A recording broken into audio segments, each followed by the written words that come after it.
Get ready for a journey back to the Bronze Age.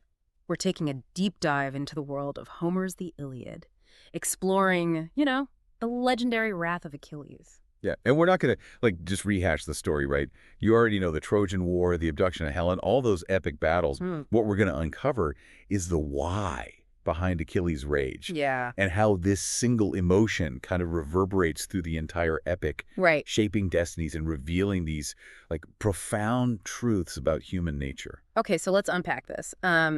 We know Achilles is this, fierce warrior, practically a demigod, but Right. what transforms him from, like, Greece's greatest hero into this, like, force of almost terrifying vengeance? It's a chain reaction, really. Yeah. And it all starts with that infamous golden apple, the judgment of Paris. Right. So it's just a beauty contest. It's like a power struggle among the gods Right. with mortals caught in the crossfire. Right. Aphrodite promises Helen to Paris, and that ignites the Trojan War. Yeah. But it's fascinating how quickly the narrative kind of shifts from this, like, grand conflict to a seemingly smaller, more personal offense against Achilles. Exactly. And that's where the brilliance of Homer's storytelling really shines through. Right. The abduction of Helen might be the catalyst for the war, Yeah. but it's the personal affronts, the slights to individual honor that actually drive the narrative and shape the character's actions. So we have the plague sent by Apollo, Right. devastating the Achaean army, Right. a god intervening directly in human affairs because of perceived disrespect to his priest. This establishes the power dynamics right from the start. Hmm. The gods in the Iliad, they aren't these distant deities. They're Right. active participants with their own agendas, desires, and rivalries and Right. portals. They're often caught in the middle, pawns in this much larger cosmic game. Yeah, and it's Agamemnon's response to the plague that really sets the stage for Achilles' wrath, right? He agrees to return the priest's daughter, Right. but then he demands Briseis, Achilles' war prize, as compensation. Agamemnon's actions are interesting, aren't they? Yeah. On the surface, it just seems like a simple power play, right? Yeah. A king asserting his dominance. But I think there's this deeper insecurity at play. Oh, interesting. He's threatened by Achilles' popularity, his military prowess. Right. So his taking Briseis isn't just about replacing a captive. Yeah. It's about diminishing Achilles in the eyes of the other Achaeans. It's like he's trying to prove, like, I'm still in charge here, Exactly. even if it weakens his own army. Talk about, cutting off your nose to spite your face. Exactly. And this is where Achilles' famous rage ignites. Yeah. He's not just angry about losing Briseis. He's enraged by the injustice of it all, the violation of his honor. Right. And remember, in this culture, Yeah. honor is paramount. Yeah. It's not just about personal pride. It's about one's standing in society, their reputation. So Achilles' withdrawal from battle then isn't just like a tantrum. It's like a calculated gamble. Right. He's betting that the Achaeans' inevitable failure will force them to recognize his worth. And it's a gamble that kind of reveals the tragic flaw in his character, Right. right? His pride, Yeah. Achilles lets his rage cloud his judgment, Yeah. and it isolates him from his comrades Yeah. and jeopardizes the entire Greek campaign. Right. He's so focused on his own wounded honor that he kind of loses sight of the bigger picture. This is where his plea to his mother, Thetis, becomes so powerful. Right. It reveals the vulnerability beneath the rage, the deep hurt of a son betrayed by his own king. Yeah, it's a poignant moment that really humanizes Achilles. We see him not just as this warrior, but as a son, Right. desperate for his mother's comfort and intervention. Right. And Thetis' ascent to Olympus adds another layer of complexity because Right. now we're not just dealing with human drama, Exactly. but with divine intervention on an epic scale. Right. Thetis pleading with Zeus to favor the Trojans until the Achaeans realize their folly and beg for Achilles' return. And Zeus's dilemma is fascinating. Yeah. He's torn between his promise to Thetis Right. and the potential wrath of his wife, Hera, Right. a staunch supporter of the Greeks. Right. So it really highlights the delicate balance of power, even among the gods. This isn't just like a family squabble on Mount Olympus, though, right? No. Zeus's decision to grant Thetis' request has like real-world consequences for the mortals fighting and dying below. And it's through this seemingly petty conflict, right, that Homer explores these larger themes of fate, free will, Right. and the constant tension between human agency and divine intervention. Right. Are we masters of our own destinies, or are we merely pawns in some grander cosmic game? And that's a question that resonates even today. Absolutely. But getting back to the human drama unfolding on the battlefield, Zeus can't openly favor the Trojans because of Hera, right? So Right. what does he do?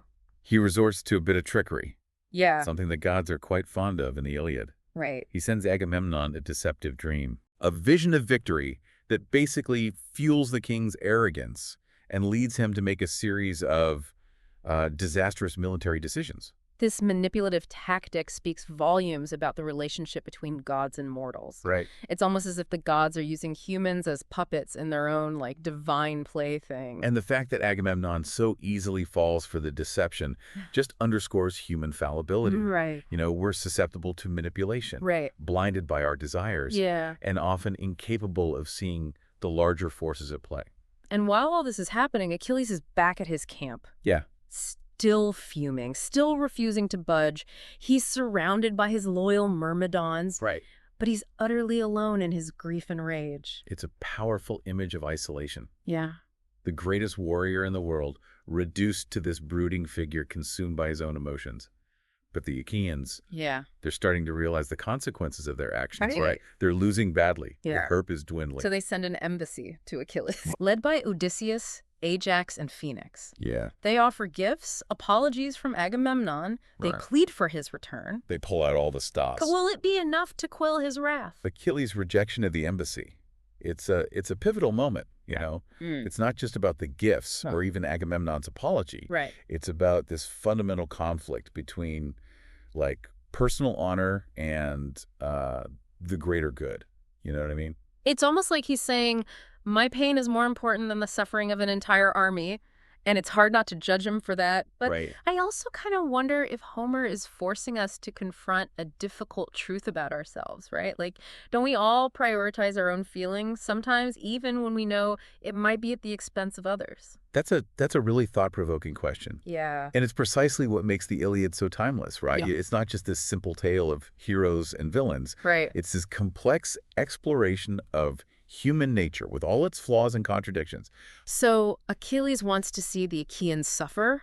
He even wishes death upon them. Right. He's so blinded by rage that he can't even see the potential for forgiveness or reconciliation. And this brings us to another key theme, the destructive nature of unchecked anger, right? Right. Achilles' wrath doesn't just harm the Achaeans. Yeah. It ultimately consumes him. It isolates him. Right. And it leads him down this path of unimaginable suffering. It's almost like he's become a prisoner of his own emotions. Yeah, absolutely.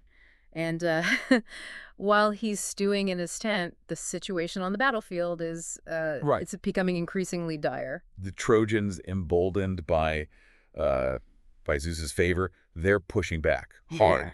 They breach the Achaean defenses, Wow. and they're now threatening to burn their ships, stranding them far from home. Imagine the desperation of the Achaean forces. They're Yeah. fighting for their lives, their homeland, Yeah, and they're losing. it's in this moment of utter despair that Patroclus steps forward. Patroclus is more than just Achilles' companion. Right. He's his confidant, his soulmate in many ways. Yeah. And he's heartbroken by the suffering of his comrades. Right. He pleads with Achilles to let him lead the Myrmidons into battle, even offering to wear Achilles' armor. I can only imagine the conflict tearing Achilles apart. On Yeah. one hand, he yearns for vengeance, but on the other, he surely fears for Patroclus' safety. It's a decision fraught with emotional weight. Yeah. Achilles knows the dangers, but he also understands Patroclus' need to act, Yeah. to protect those he cares about. Right. It's a powerful testament to their bond. And there's a certain tragic irony in Achilles' warning to Patroclus, right? Nice. He tells him to drive the Trojans back from the ships, but not to pursue them further, not to risk his own life. It's a warning rooted in love and fear, but also in pride, right? Right. Achilles still wants the Achaeans to suffer, Yeah. to understand their need for him. But by giving Patroclus permission to fight, he inadvertently sets in motion this chain of events that will lead to even greater tragedy. So Patroclus leads the Myrmidons into battle, Right. clad in Achilles' armor. The impact is it's immediate. Yeah. The Trojans, terrified by the sight of what they believe to be Achilles, Right. turn and flee. It's a brief moment of triumph for the Achaeans, but Patroclus, emboldened by his success, forgets Achilles' warning. Oh, no. He lets himself get swept up in the heat of battle, and he pursues the Trojans relentlessly. And this is where we see that tension between fate and free will play out once again. Exactly. Is Patroclus's death preordained, or is it a consequence of his own choices? Homer doesn't give us easy answers. Right. Patroclus is a confluence of factors, Right. divine intervention, personal ambition, and the unpredictable chaos of war. So he encounters Apollo, who disorients him, strips him of his armor, and leaves him vulnerable to Hector's attack. Right, and the death of Patroclus is it's a turning point in the narrative. Yeah. It's not just a personal loss for Achilles. Right. It's a catalyst that transforms his grief and anger into this consuming desire for revenge. Yeah, it's a transformation that's both terrifying and heartbreaking. Absolutely. We see Achilles consumed by this rage that threatens to obliterate everything in its path. Right. He becomes like an instrument of vengeance rather than a defender of justice. His reaction to Patroclus' death is primal, right? He tears his hair, covers himself in dust, and unleashes this heart-wrenching lament that shakes the very foundations of the world. It's a moment that highlights the depth of their bond, the love and loyalty that transcended the boundaries of war and mortality. Absolutely. And it's a reminder that even the greatest heroes are capable of profound vulnerability, Right. but that vulnerability quickly gives way to rage. Of course. Achilles vows to avenge Patroclus and make Hector pay for his transgression. Right. He knows he needs to rejoin the battle, but he's without armor. The loss of Achilles' armor is symbolic, isn't it? Yeah. It represents his vulnerability, his mortality, Right. and it necessitates another divine intervention. Okay. Thetis travels to Hephaestus, the Right. god of the forge, Yeah. and begs him to craft new armor for her son. And what Hephaestus creates is it's more than just armor. Right. It's like a masterpiece. It's a work of art. Yeah. I mean, the shield of Achilles is one of the most famous descriptions in all of literature. Oh, absolutely. It's not just a piece of protective gear. It's a microcosm of human existence. The shield depicts these scenes of life, war, peace, the cosmos. Yeah. It's a reflection of the world Achilles inhabits, Absolutely. The world where beauty and brutality exist side by side, Right. where order and chaos are constantly vying for dominance. It's also a powerful foreshadowing device. Right. The scenes depicted on the shield kind of hint at the epic battles to come, the triumphs and tragedies that will shake the fate of both the Achaeans and the Trojans. Yeah. So clad in this divine armor, fueled by grief and vengeance, Achilles returns to the battlefield. And his presence alone is enough to sow terror in the hearts of his enemies. Oh, absolutely. He's like a force of nature unleashed, Right. a whirlwind of rage and violence. Right. He cuts down Trojans left and right, Yeah. his every action driven by this single-minded purpose to avenge Patroclus' death. The Achaeans rejoice at their champion's return, but there's also this sense of unease. Yeah. They've witnessed the destructive power of Achilles' wrath, Yeah. and they know that his vengeance will come at a terrible cost. So the stage is set for that epic showdown, right? Between Achilles and Hector. This confrontation, centuries in the making. Yeah. A duel that will determine the fate of Troy Absolutely. and leave an indelible mark on the history of warfare. So we left off with Achilles, a whirlwind of vengeance, Right. returning to the battlefield. Yeah. And the Trojans, who were once on the brink of victory, Right. they're now facing their worst nightmare. The dynamic has completely shifted. Yeah. Before Achilles' return, the Achaeans were, they were demoralized. Yeah. Pushed back against their ships. Right. Now it's the Trojans who are fleeing in terror. And leading that retreat is Hector. Yeah. But he's caught in this terrible dilemma, right? He is. Does he abandon his people to this seemingly unstoppable force? This is where Hector's character truly shines. Yeah. He's not just a skilled warrior, he's a leader, a protector. Right. He's torn between self-preservation and his duty to Troy. And it's that sense of duty that compels him to make that fateful decision. It is. He chooses to stand and face Achilles, even though he knows it's likely a suicide mission. It's a choice rooted in honor, Yeah. in the warrior code that defines their world. Right. Hector could save himself, Right. but at what cost? Right. To flee would be to abandon everything he holds dear. His city, his family, Right. his own sense of self-worth. So the stage is set for one of the most iconic duels in all of literature. Absolutely. Achilles versus Hector. A clash of titans. Right. A battle that transcends the individual combatants. Right. And it becomes this like symbolic representation of the larger conflict Absolutely. between Greece and Troy. And there's this, this palpable tension Yeah. because we as readers, or, in this case, listeners, Mm. we know that this isn't just a fight for survival. This Yeah. is a fight fueled by grief, by rage, Right. by a thirst for vengeance. The duel itself is described in like vivid detail. Oh, it's credible. Achilles is just relentless in his pursuit. Right. And Hector desperately trying to evade the fatal blow. Yeah, they circle each other, Yeah. trading blows, Aye. testing each other's strength and agility. But it's not just a physical confrontation, is it? No, it's not. It's a psychological battle as well. Absolutely. Achilles fighting with the fury of like a man possessed. Hector burdened by the weight of his responsibilities. Yeah. The knowledge that the fate of Troy rests on his shoulders. And then, of course, you have the divine element. Right. The gods themselves are watching this duel unfold. Absolutely. Taking sides, whispering advice, and even intervening directly. Athena, the goddess of wisdom and warfare, Right. she disguises herself and tricks Hector, giving Achilles the advantage he needs to deliver the fatal blow. It's a controversial moment, though, isn't it? It is. Some might say that it undermines Hector's heroism. Yeah. It certainly raises questions about fate and free will. Right. To what extent are these characters truly in control of their own destinies? Right. Are they merely pawns in this larger cosmic game orchestrated by the gods? It's a question that Homer leaves unanswered. He does.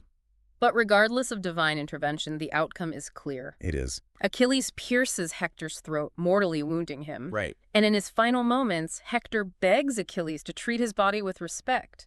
A plea for mercy. Yeah, for basic human decency. Absolutely. But Achilles is blinded by rage, Yeah. consumed by the need for vengeance. He refuses. He refuses. His actions are brutal, They are. shocking, even to some of his own comrades. Right. He strips Hector of his armor, ties his body to his chariot, Oh, wow. and drags him back to the Achaean camp. It's it's a defilement, a desecration Yeah. that violates all sense of honor and decency. It's a stark reminder of how consuming and destructive anger can be. Yeah. Achilles, in this moment, has lost all sense of proportion. Right. His need for revenge has eclipsed his humanity. And it's this act, this transgression against the natural order Right. that sets in motion the final act of the epic. Right. The gods, enraged by Achilles' treatment of Hector's body, they intervene once more. Zeus sends a messenger to Priam, Yeah. Hector's elderly father, Yeah. urging him to go to Achilles and plead for the return of his son's body. A risky proposition. It is a risky proposition, a journey fraught with danger. Absolutely. But Priam, driven by grief and a father's love, embarks on this desperate mission. He does. He goes alone to the enemy camp Right. and humbles himself before Achilles, Yeah. begging for mercy. It's a scene of incredible pathos. Yeah.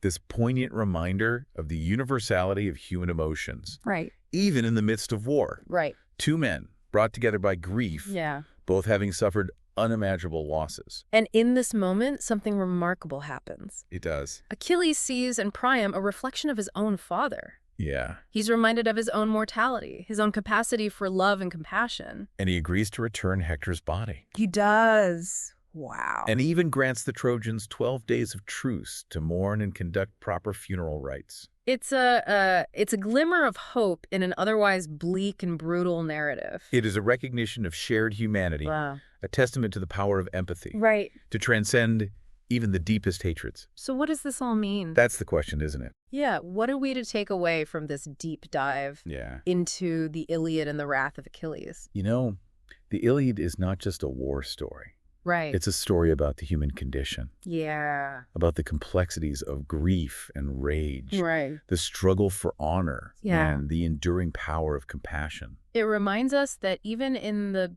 darkest of times, even in the face of unimaginable suffering, Right.